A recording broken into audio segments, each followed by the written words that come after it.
육군 56사단이 서울 도심에서 화학 공격이 발생했을 경우를 가정해 유관부대와 합동훈련을 실시했습니다. 부대는 무더위 속에서도 실제 상황과 같은 훈련을 통해 통합 방위 요소 간 협력을 강화하고 대량 사상자 관리 간 각 기관의 역할을 명확히 구분하는 시간을 가졌습니다. 오는 27일 6.25 전쟁 정전협정 72주년을 맞아 KFNTV가 KFN 스페셜 끝나지 않은 임무를 방송합니다. 이번 다큐멘터리에서는 발굴팀이 활약하는 전국 곳곳의 유해 발굴 현장과 유가족 탐문팀의 활약을 동행 취재했습니다.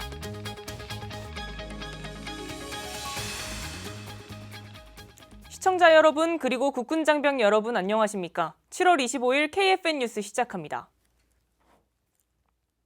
집중호우로 큰 피해를 입은 국민을 돕기 위해 우리 군은 대규모 병력과 장비들을 추가적으로 투입해 수해 복구에 만전을 기하고 있습니다. 김은진 기자가 수해 복구 현장에 다녀왔습니다. 최근 쏟아진 기록적인 폭우로 전국 곳곳에서 침수와 농작물 피해가 속출한 가운데 전남 지역의 농가도 심각한 피해를 입었습니다. 비닐하우스 안은 쓰러진 토마토 줄기와 썩은 열매, 흙탕물로 뒤엉켜 폐허에 가까운 모습으로 변했습니다. 또 물에 젖은 쓰레기와 농업 자재들까지 더해져 당시 그 피해가 상당함을 짐작케 했습니다. 이러한 위기 상황 속에서 육군은 지난 17일부터 수해 지역에 군 병력을 투입해 복구 작업에 매진하고 있습니다.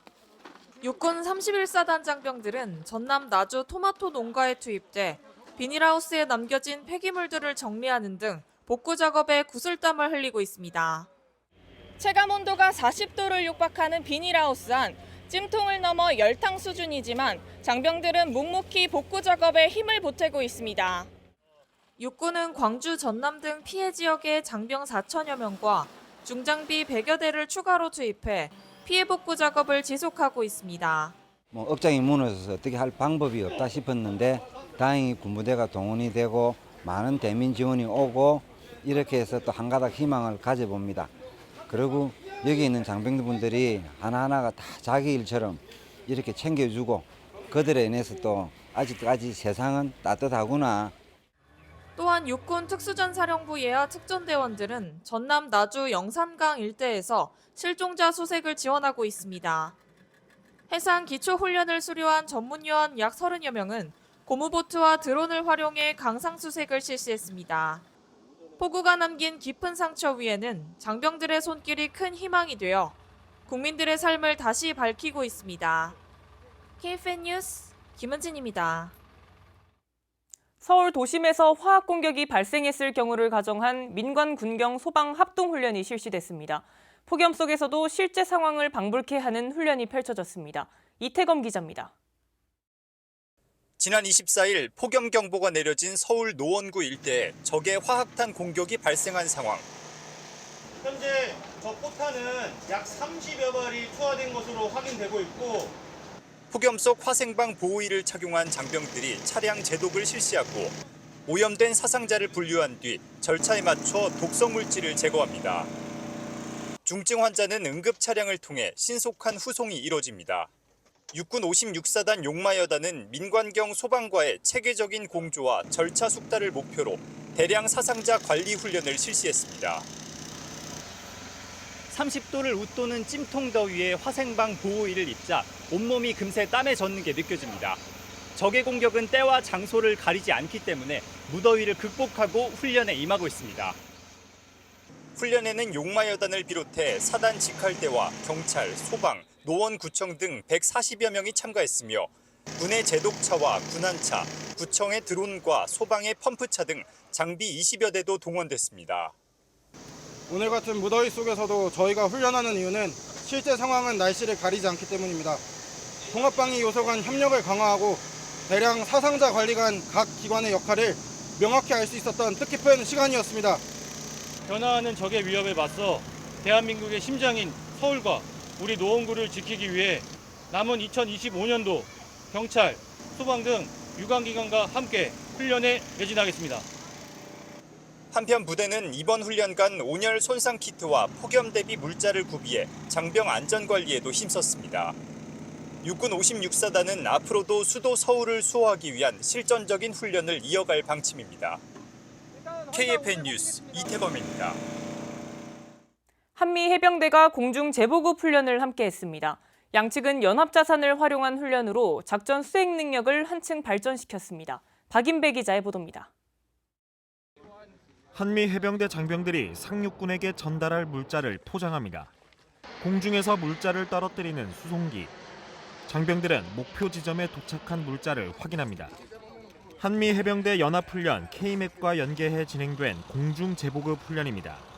아군의 전투력을 유지하기 위해 공중을 통해 장비와 물자를 보급하는 훈련.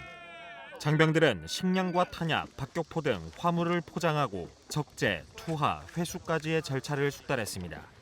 이번 훈련은 한미가 연합 자산을 활용해 상호 운용성을 검증하는 데 초점을 맞췄습니다. C-130과 C-17, A-400M 등 미 항공 자산을 운용하며 연합 작전 능력을 한층 강화했습니다. 훈련에는 한미 해병대 군수단을 비롯해 육군 2신속 대응사단, 공수특전여단, 공군 60 수송전대 등의 부대가 참여했습니다. 훈련을 통해 한미 간 서로 다른 기술을 공유하고 보안 사항을 도출하면서 공중 제보급 능력을 더욱 향상시킬 수 있었습니다. 해병대 군수단은 공중 제보급 능력을 발전시켜 빈틈없는 상륙 지원 태세를 확립하겠다고 밝혔습니다. KFN 뉴스 박인배입니다. 각 군에서 치열한 예선과 본선을 거쳐 선발된 장병들이 2025 국방창업 경진대회 결선 무대에 올랐습니다. 수많은 경쟁자들과의 아이디어 대결을 뚫고 결선에 선발된 26개 팀은 범부처 창업 경진대회 출전 자격을 얻습니다. 김은별 기자의 보도입니다. 약 38대 1의 경쟁을 뚫고 국방창업 경진대회 결선에 진출한 50개 팀의 장병들. 장병들은 주어진 5분의 발표 시간 동안 열띤 모습으로 최종전에 진출하기 위해 최선을 다합니다. 부상을 당한 긴급한 상황에서 센서를 통해 부상 부위를 자동으로 지혈하고 지혈 시간도 기록해 2차 손상이 이루어지지 않도록 하는 자동 지혈대를 아이디어로 낸 크리티켓 팀. 전쟁 상황 때 나가서 이제 뭐 총알이 이게 날라오고 이게 저희가 이제 만약에 다치면은 만약에 저희가 배운 대로 과연 1분 안에 저희가 지혈을 할 수 있을까? 만약에 이 지혈대가 자동으로 그냥 버튼 한 번으로 누르면은 자동으로 지혈되면 어떨까? 슬램 기반 자율 비행과 AR 기반 자동 분석 시스템을 결합해 드론으로 항공기를 정비하는 솔루션을 개발한 팀도 눈에 띄었습니다. AR 기술을 활용해 드론이 스스로 경로를 생성하고 주변 구조물을 인식하며 항공기 외관을 점검해 항공기 점검의 비효율과 인력 부담을 줄이고자 한 것이 아이디어의 출발점이었다고 밝혔습니다. 저희는 해군 항공사령부 정비부대에 복무 중이며 항공기 정비의 어려움과 이제 인력 소모의 그런 단점들을 확인하게 되었습니다. AI와 어떻게 하면 접목할 수 있을까라는 그런 의문이 들어서 2016년부터 개최된 국방부 창업 경진대회는 올해 전년 대비 38.4%가 증가한 1,899개 팀이 신청했으며 역대 최다 신청팀을 기록했습니다. 출품하는 작품들의 수준도 매년 이제 높아지는 걸 보고 앞으로도 미래의 동향이 될 다양한 어떤 산업 육군들이 탄생할 걸로 기대가 되는 대회가 되겠습니다.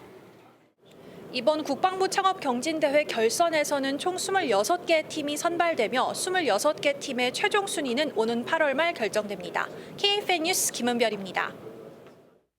태국과 캄보디아가 국경을 사이에 두고 무력 충돌을 벌였습니다. 양국 모두 상대의 선제 공격을 주장하고 있으며 중화기까지 동원된 교전으로 민간인 피해가 속출하고 있습니다. 보도에 신소진 기자입니다. 태국의 한 주유소에서 검은 연기가 치솟고 주민들은 폭발 소리에 울음을 터뜨립니다. 캄보디아군이 발사한 로켓포가 태국 민가 지역을 덮친 직후입니다. 태국 정부는 캄보디아군이 국경 근처 마을과 병원을 무차별 공격했다고 밝혔습니다. 편의점이 있던 주유소에는 로켓탄이 직격됐고 8세 이하 어린이들을 포함해 민간인 11명과 군인 1명이 숨졌습니다. 현지 시간 24일 새벽 태국군은 자국기지 앞에서 캄보디아군의 무장 접근을 포착했으며 이후 드론 비행과 함께 RPG 등 중화기 사격이 개시됐다고 전했습니다. 태국군은 F-16 전투기를 출격시켜 캄보디아군 지상 목표물 2곳을 타격했고 모든 국경 검문소를 폐쇄한 뒤 인접 4개 주 주민 4만여 명을 긴급 대피시켰습니다. 이번 사태는 며칠 전 태국군이 지뢰를 밟아 부상한 사고 이후 급격히 악화됐습니다. 태국은 캄보디아가 지뢰를 새로 매설했다고 주장하고 있고 캄보디아는 과거 설치된 지뢰를 태국군이 침입해 밟았다고 맞서고 있습니다. 외교도 강대강입니다. 태국은 캄보디아 대사를 추방하고 자국 대사를 소환했으며 캄보디아도 같은 조치로 대응해 외교 관계를 사실상 단절했습니다. 양국 모두 상대가 먼저 공격했다고 주장하는 가운데 캄보디아는 유엔 안보리에 긴급 회의를 요청했고 태국은 국제사회에 군사 도발 증거를 제시할 방침입니다. 한편 중국과 아세안은 즉각적인 대화 재개와 자제를 촉구하고 있습니다. KFN 뉴스 신소진입니다. 현대전에서 드론의 활용도는 날이 갈수록 높아지고 있습니다. 점차 다양해지는 적의 위협에 대비해 확고한 대드론 무기 체계를 갖추는 것이 그 어느 때보다 중요한데요. 육군이 이러한 대드론 무기 체계의 전력 소요를 도출하기 위해 실전과 같은 전투 시연을 진행했습니다. 현장에 백재훈 기자가 다녀왔습니다. 육군이 진행한 국내 대드론 장비 성능 시연의 현장. 대드론 장비를 개발하는 업체 관계자들이 레이더로 신속하게 드론의 위치를 확인하고 이내 공격받은 미상의 드론은 땅에 떨어집니다. 이번 시연은 육군 기획관리참모부 주관으로 국방부와 합참, 야전부대 관계자들과 방위사업청, 민간업체를 비롯한 드론 및 대드론 관계관 180여 명이 참석했습니다. 특히 소프트킬과 하드킬, 군집 드론 대응까지 3가지 분야로 나눠 대드론 장비의 성능을 점검했습니다. 이번 대드론 장비 성능 시연은 다양한 드론 위협에 맞서 국내 업체에서 개발 중인 대드론 장비의 성능을 직접 검증하여 실제 상황에서 적 드론에 효과적으로 대응할 수 있는 대드론 장비를 확인하는 데 그 목적이 있습니다. 소프트킬의 경우 RF 스캐너와 레이더, 카메라를 활용해 드론을 탐지하고 제머와 해킹 등 비물리적인 타격이 진행됐으며 이에 반해 하드킬은 레이저와 포획 장치를 통한 물리적 타격으로 드론을 제압했습니다. 이후 군집 드론 대응 시연에서는 오선 드론에서 분리된 자선 드론이 적 드론을 직접 격추하고 파괴된 적 드론은 힘없이 추락했습니다. 시연에 참여한 방산업체들은 각자의 장비에 대한 성능을 점검하고 국내 민간업체의 수준 높은 대드론 무기 체계를 증명했습니다. 제머와 레이저 장비를 갖고 와서 오늘 레이저 시연을 했습니다. 앞으로 좀 더 이런 시험들이 좀 많아져가지고 저희 항제밍 성능이나 제머 성능을 입증할 수 있는 기회가 많이 주어졌으면 좋겠습니다. 육군은 이번 시연을 통해 국내 업체의 기술 수준과 군사적 활용성을 면밀히 분석해 앞으로 육군 대드론 무기 체계 발전에 적극적으로 활용할 계획입니다. 적의 복합적인 위협에 대비해 우리 군은 통합적인 대응으로 만반의 대비 태세를 다하고 있습니다. KFN 뉴스 백재웅입니다. 국방부가 저연차 공무원과 군인으로 구성된 제6기 혁신 어벤져스 발대식을 개최했습니다. 행사를 주관한 이두희 국방부 차관은 젊은 세대가 오고 싶어 하는 정부 부처를 만들자고 제안했습니다. 송민아 기자입니다. 국방부가 24일 제6기 혁신 어벤져스를 출범했습니다. 국방부 소속 저연차 공무원과 군인으로 구성된 혁신 어벤져스는 젊은 세대의 참신한 아이디어로 공직문화 혁신을 추진하기 위해 지난 2020년 도입됐습니다. 올해로 6회째를 맞은 혁신 어벤져스는 18명의 6기 단원들이 소통하는 국방문화를 조성하기 위해 세대 간, 직급 간 소통 활동에 나설 계획입니다. 국방부 문화에 대해서 조금 더 알아가는 차원에서 지원을 하게 되었습니다. 국방부와 국민의 소통의 연결고리로서 열심히 활동하겠습니다. 감사합니다. 이번 발대식은 한 팀이라는 의미를 강조하기 위해 참석자들이 야구 단체복을 입고 변화와 혁신의 의지를 다졌습니다.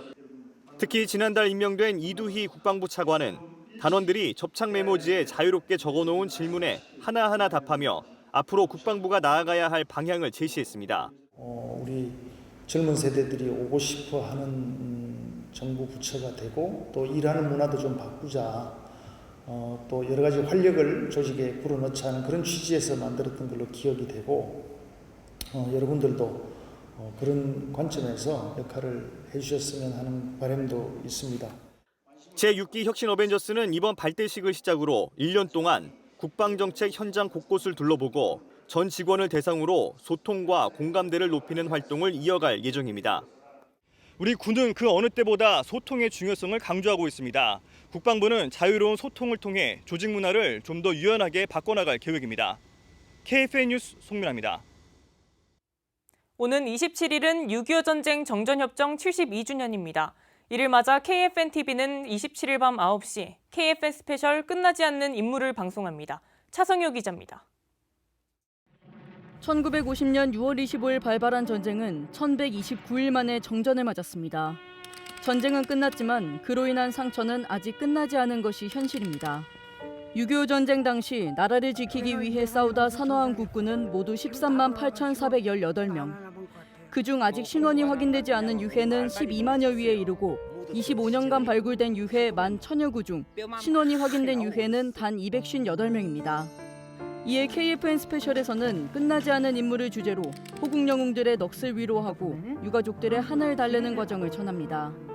이번 다큐멘터리에서는 발굴팀이 활약하는 전국 곳곳의 유해 발굴 현장과 유가족 탐문팀의 활약을 동행 취재했습니다. 더불어 얼굴뼈 유해로 복원한 2D 표준 영정과 5촌, 8촌까지 확대될 유가족 가족나무가 공개됩니다. 한편 다큐멘터리의 나레이션을 맡은 성우 고은정 씨는 15세 나이로 자원 입대해 여성 의용예술대로 활동한 6.25 참전용사이기도 해 더욱 진심이 담긴 목소리로 동료들의 이야기를 전합니다. 1950년 11월쯤 되나요? 이제 수복해서 학교 다니다가 입대를 했으니까 군번을 제가 아직도 외우고 있는데요. 099586이. 더 많은 이들의 관심을 불러일으켜 더 많은 유해를 찾기 위한 염원이 담긴 다큐멘터리 KFN 스페셜 끝나지 않은 임무는 오는 27일 일요일 밤 9시에 방송됩니다. KFN 뉴스 차성입니다. 방금 들어온 소식입니다. 이재명 대통령이 안규백 국방부 장관의 임명을 재가했다고 대통령실이 밝혔습니다. 안 장관이 취임하게 되면 64년 만에 문민 국방장관이 탄생하게 됩니다. 다음 소식입니다. 이어서 주간 논평 시간입니다. 이번 시간은 우리나라 기후 환경이 극한 호우를 보이면서 비 피해가 커지고 있는 가운데 군안 작업에 동원되는 장병들의 노고가 커지고 있습니다. 이번 시간엔 새로운 피해 대책이 또 하나의 정책이 돼야 한다는 내용 전해드리겠습니다. 지난 주말서부터 이번 주에 걸쳐 쏟아붓는 듯한 비가 내렸습니다. 기상청은 200년에 한 번 올까 말까 하는 극한 호우였다고 표현했지만 소나기성 폭우가 내리는 아열대성 기후대에 진입한 만큼 빈발할 가능성이 커 보입니다. 인명과 재산 피해도 갈수록 커지고 있습니다. 이번 비에도 변함없이 군 장병들이 재난구조작전에 투입됐습니다. 관련 보도 보시겠습니다. 지난 17일부터 광주, 서산, 예산, 아산 등지에 긴급 투입된 병력은 현재까지 2,500여 명. 21일인 오늘은 광주와 습하고 무더운 더위에 비지땀을 흘리며 작업에 임하는 장병들의 모습에서 넋놓고 있던 이재민들은 용기를 얻습니다. 우리 군이 국가안보뿐만 아니라 재난구호에도 팔을 걷어붙이고 나서고 있는 거죠. 대통령도 재난 현장을 찾아 특별히 상황을 면밀히 점검했습니다. 이 대통령은 민관군이 함께 모든 자원과 행정력을 총동원해 피해 주민을 신속히 지원하라고 지시하고 비 피해가 컸던 지역을 특별 재난 지역으로 최대한 빨리 지정하겠다고 밝혔습니다. 재난 현장에서의 구호 활동은 늘 많은 위험 요소들을 안고 있어 장병들은 안전장치들을 장착한 채 임무에 나서고 신설된 임무 수행 규칙을 준수한다는군요. 상관들도 재난안전망 단말기를 이용해 현장을 지휘한다고 합니다. 재난에도 구조에도 늘 안전을 우선으로 삼는 게 기본이 돼야 하겠습니다. 기상학자들은 환경의 급변으로 폭우의 성격이 달라지고 그 재앙성이 갈수록 커지는 추세니만큼 기존의 재난 시스템을 모두 쇄신해야 한다고 건의합니다. 피해 보상도 그렇지만 복구와 지원 그리고 예측과 예방 등 전 분야에서 호우 대응 체계를 새롭게 짜야 한다는 것입니다. 북한이 임진강 상류의 환강댐을 사전 통보 없이 방류해 강 하류를 위험에 빠뜨리는 것에도 대처해야 합니다. 미리 대비해야 큰 화를 면할 수 있다는 유비무환의 가르침은 재난 대응이나 국방력 강화에도 모두 해당됩니다. 평시의 준비는 전쟁에 대비해 평상시의 국방력을 강화해야 함을 강조하는 격언으로 유명합니다. 새로운 재해대책 시스템 구축을 서둘러 정책 집행의 우선순위에 두는 것, 새로운 또 하나의 국방이 될 것입니다. KFN 주간 논평이었습니다. 다음은 군인이 좋다 시간입니다. 오늘은 육군 부사관학교 훈련 부사관 중대 담임교관 김민석 상사의 하루를 들여다보겠습니다. 다음 교육은 화생방 실습. 화생방 상황에서는 방독면과 보호의를 신속하게 착용하는 것이 관건입니다. 그럼 교관이 이제 1단계부터 4단계까지 시범을 보일 텐데 여러분들 교관과 함께 대결 해볼 교육생 있습니까? 13번 교육생 홍사고입니다. 자신 있나? 자신 있습니다. 정말 자신 있나? 맞습니다. 위험한 상황에서 방독면과 보호의를 빠르게 착용하는 능력은 생존을 좌우합니다. 교관과 교육생의 깜짝 대결이 펼쳐집니다. 1단계 적용!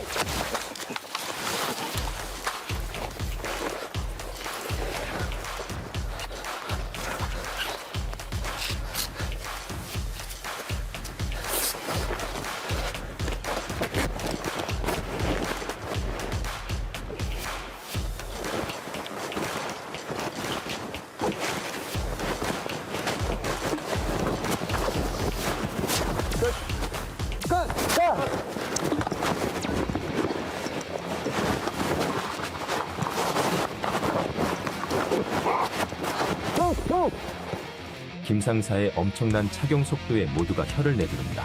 다른 교육생들보다 훨씬 빨라서 제가 교관님과 함께 대결을 한번 해보고 싶어서 지원을 했는데 역시 교관님은 절대 이길 수 없는 존재라고 다시 한번 생각을 하게 되었고 김 상사가 또 하나 중요하게 생각하는 교육은 바로 제식훈련. 제식 과목은 단순히 군인 기본 자세만을 확립하기 위해서 필요한 것이 아니라 전투 기술을 발휘하기 위한 가장 기초적인 과목이라고 생각합니다. 아무나 될 수 없는 훈련 부사관. 그 자리를 10년 넘게 지키고 있는 김 상사의 자부심은 대단합니다. 훈련부사관 구호 중에 우리가 교범이고 우리가 가르친다라는 문구가 있습니다. 교범이라는 것은 육군에서 공식적으로 승인된 군인들이 따라야 할 행동 절차를 말합니다. 교범은 곧 기준이고 그 기준이 곧 육군 상사 김민석을 뜻한다고 생각을 하면서 명예롭게 임무 수행하고 있습니다. 군 전투력 발휘에 중추 육군 부사관의 기준이자 롤모델이 되겠습니다. 정통해야 따른다. 강군 육성을 위한 사명감을 가지겠습니다. 우리가 교범이고 우리가 가르친다. 최정예 훈련 부사관을 육성하겠습니다. 이상 육군 부사관학교 훈련 부사관 중대 담임교관 군인 상사 김민석이었습니다. 청!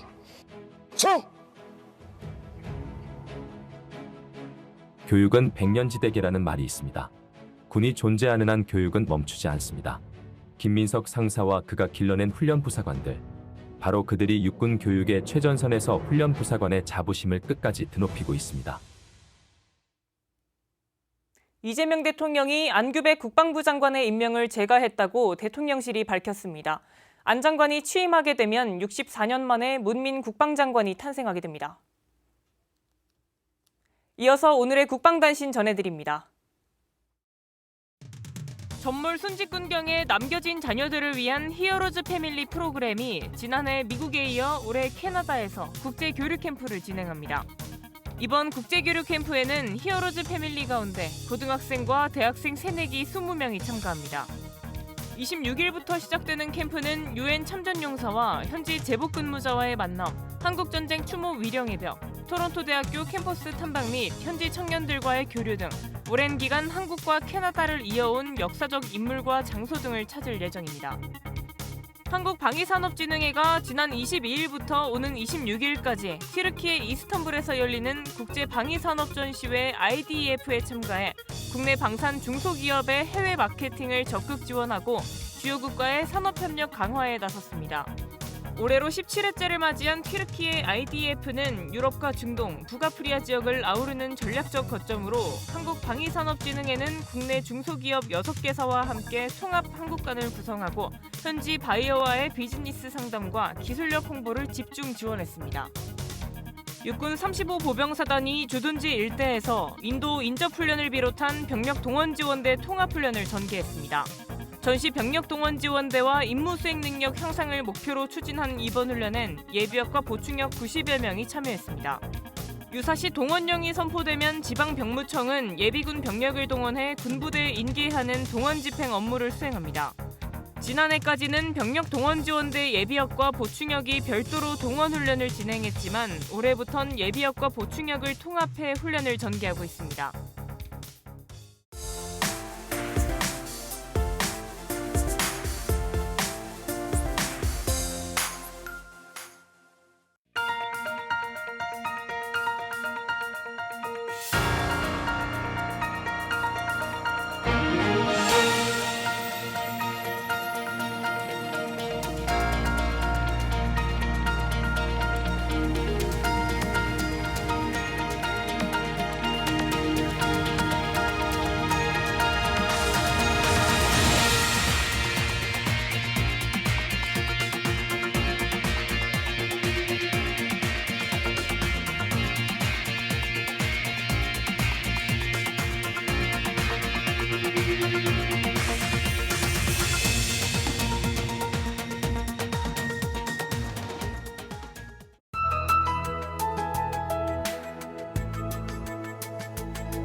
(7월 25일) 기상정보입니다. 폭염의 기세가 정말 견디기 힘들 정도입니다. 서울에도 폭염경보가 내려진 가운데 엿새째 열대야가 이어지고 있습니다. 자세한 날씨 알아보겠습니다. 오늘은 고기압의 영향권에서 전국이 대체로 맑겠습니다. 오전부터 전국적으로 자외선이 무척 강하겠고 오후부터는 서쪽 지방을 중심으로 오존 농도도 짙어지겠습니다. 내일도 전국이 대체로 맑겠습니다. 따뜻하고 습한 남동풍이 유입되면서 서쪽 지역의 더위가 더 심해지겠습니다. 내일 아침 최저기온은 서울 28도, 광주는 24도가 예상되며 한낮 최고기온은 서울과 광주는 38도, 계룡은 37도가 예상됩니다. 작전 기상입니다. 남해와 제주를 중심으로 높은 파고로 인해 일부 해상 작전에 제한이 있을 것으로 예상됩니다. 주간 기상 전망입니다. 다음 주에도 대체로 맑은 날씨가 지속되는 가운데 월요일 남부 지역을 시작으로 화요일부터는 전국 곳곳에 소나기가 예상됩니다. 또한 한낮 기온이 35도를 넘는 더운 날씨가 이어지겠으며 열대야 현상도 지속되겠습니다. 이상 공군 기상단 제공 기상정보였습니다. 이것으로 KFN 뉴스를 마칩니다. 시청해주신 여러분 고맙습니다.